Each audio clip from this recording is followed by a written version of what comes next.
Através da história, o ser humano tem tentado resolver as questões fundamentais da sua vida e do universo. Nós temos tentado resolver todos os problemas centrais da nossa vida. Contudo, ninguém foi capaz de dar uma resposta satisfatória porque ninguém conheceu o plano original de Deus, ninguém conheceu o princípio pelo qual o universo foi criado, pelo qual o próprio ser humano foi criado. Então, o ser humano tem tentado resolver as questões fundamentais, tem tentado encontrar soluções verdadeiras para os problemas da sua vida, só que o ser humano não tem conseguido resposta porque nós estamos buscando dentro de um mundo de efeito. Então, para poder resolver todas as questões fundamentais da vida humana e do universo, é preciso aprofundar um pouco mais e buscar na causa que é Deus. Então, Deus como a causa primária do universo, nós temos que conhecer sobre a natureza de Deus. Mas como nós podemos conhecer as características de Deus, as naturezas de Deus, se Ele é um ser invisível? Quando nós olhamos na Bíblia, em Romanos 1:20, o apóstolo Paulo explica que podemos conhecer as características de Deus quando nós observamos o seu mundo da criação. Assim como para conhecer a mente de um autor, de um artista que é invisível, nós devemos estudar suas obras. Para poder conhecer Deus também, nós temos que estudar sobre a sua criação. Então, Deus como sujeito, Deus como a causa, expressou as suas características na criação. Romanos 1:20, o apóstolo Paulo disse: desde a criação do mundo, as perfeições invisíveis de Deus, o seu sempiterno poder e divindade, tornaram-se visíveis à inteligência humana, por meio das coisas criadas, de modo que eles são indesculpáveis. Então, de acordo com Romanos 1:20, o ser humano não pode dar uma desculpa de não conhecer Deus, porque Ele colocou todas as suas características na sua criação. Então, quando nós observamos a criação de Deus, nós percebemos que desde as menores partículas, passando pelo átomo, molécula, planta, os animais e o ser humano, tudo é composto de positividade e negatividade. Por exemplo, o ser humano tem o masculino e o feminino como positivo e negativo. No reino animal tem o macho e a fêmea. Nas plantas, o estame e pistilo.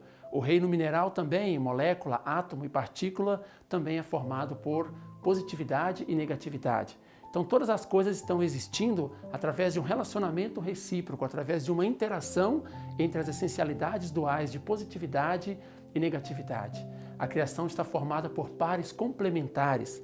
Quando nós olhamos Gênesis 1:27 na Bíblia, está escrito: e criou Deus o homem à sua imagem. A imagem de Deus o criou, macho e fêmea o criou, ou seja, como positivo e negativo, como masculino e feminino.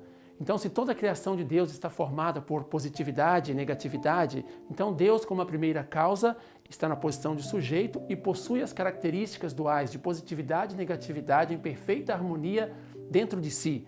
Então, Deus, como a primeira causa, primeiramente dentro dele existia a positividade essencial, que é a essência de todo positivo que existe na criação, e a negatividade essencial, que é a essência de todo negativo que existe na criação. E a partir daí, Deus fez a criação como a sua imagem, fez o ser humano como a sua imagem, semelhança, como positivo e negativo. Então, o primeiro fator comum que nós encontramos na criação de Deus é positividade e negatividade. Então, significa que em Deus também tem positividade e negatividade. Mas quando nós estudamos a criação de Deus, nós percebemos que existe um outro par de características duais que é ainda mais fundamental do que positividade e negatividade. É o caráter interno e forma externa. Então, toda a existência é composta de caráter interno e forma externa. O caráter interno, ele é invisível, interno, causa, sujeito, vertical, e a forma externa é visível, externa, efeito, objeto e horizontal. Então, como nós pegamos o ser humano como exemplo, tem a sua mente como caráter interno e tem o seu corpo como a forma externa. O corpo visível assemelha-se à mente que é invisível, então a forma externa assemelha-se ao caráter interno que é invisível. O corpo está completamente sob o comando da mente. Então, desta forma, o ser humano pode dirigir a sua vida de acordo com a sua vontade e com a sua finalidade. Então, todas as coisas da criação estão formadas por caráter interno e forma externa também. O caráter interno do ser humano é a sua mente, a forma externa é o seu corpo. O caráter interno do animal é o instinto animal ou a mente animal e a forma externa é o corpo animal. O caráter interno das plantas também é a mente vegetal ou o instinto e a forma externa é o corpo visível das plantas.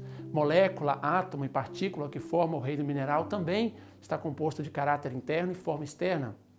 O caráter interno de moléculas, átomos e partículas se chama natureza diretiva inerente. É algo que existe dentro desses elementos que faz com que ele cumpra a finalidade da sua existência. Então toda a criação é composta por caráter interno e forma externa. Sendo Deus a primeira causa do universo, como nós mencionamos, em Deus também existe o caráter essencial e a forma essencial. Então Deus é composto de caráter interno essencial e forma externa essencial. E a partir daí deu origem a todo o caráter interno e forma externa do universo. Então Deus, ele é um ser formado de caráter essencial e forma essencial harmonizados dentro de si. Deus é formado das características duais de positividade e negatividade, ou masculinidade e feminilidade. Em relação à criação, Deus é o sujeito masculino representando o seu caráter interno. Então essas são as características primordiais, principais de Deus. Deus, ele é a origem da verdade, do bem, da beleza. A partir de Deus é que vem toda ordem, lei e princípio. Deus é um ser eterno, imutável, único e absoluto. E em relação à criação total, Deus é o sujeito interno masculino e a criação é a forma externa como objeto feminino. Mas a essência de Deus é o seu coração, é o seu amor. O coração e o amor também é a essência da vida de todo ser humano, porque se em Deus a essência é o coração e o amor, Deus colocou isso nos seus filhos também, que são os seres humanos, os homens.